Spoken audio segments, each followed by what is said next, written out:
தோடு கண்ணபிரான் திருவடி வைத்து படுமும் மத புனல் சோர வாரணம் பையன் நின்றூர்வது போல் ஒரு யானை, வாரணம்னா யானைன்னு அர்த்தம், யானை பைய மெல்ல ஒரு யானை ஆடி அசைஞ்சு நடந்து வந்தா எப்படி இருக்கும், கிருஷ்ணன் எப்படி இருக்கானா, ஒரு சின்ன யானை போல இருக்கானா.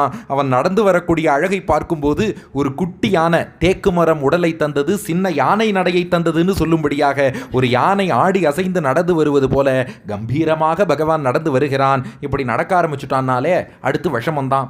நடந்து கிருஷ்ணன் அப்படியே வெளியில் வாசலுக்கு போய் வெளியில் உள்ள தன் நண்பர்களோடு விளையாட ஆரம்பித்தானான். அப்போ என்ன பண்ணான், கீழே மண்ணெல்லாம் இருக்கிறத பார்த்தான் கிருஷ்ணன், மண்ணை எடுத்து வாயில் போட்டுட்டான். அவன் மண்ணுலகம் விண்ணுலகம் எல்லாத்தையுமே வாயில விழுங்கியவன். ஆலமா மரத்தின் இலைமேல் ஒரு பாலகனாய் ஞாலமேழும் உண்டான் அரங்கத்து அரவினனையான்னு ஆலிலை கண்ணனாக பிரளய காலத்தில் வந்து மண்ணுலகம் விண்ணுலகம் எல்லாத்தையும் உண்டு வயிற்றில் வைத்தவர் தான். இந்த மண் என்ன பெரிய விஷயம், மண்ணை எடுத்து வாயில போட்டுட்டான். நண்பர்கள்லாம் பார்த்துட்டு நோ நோ நோ கிருஷ்ணா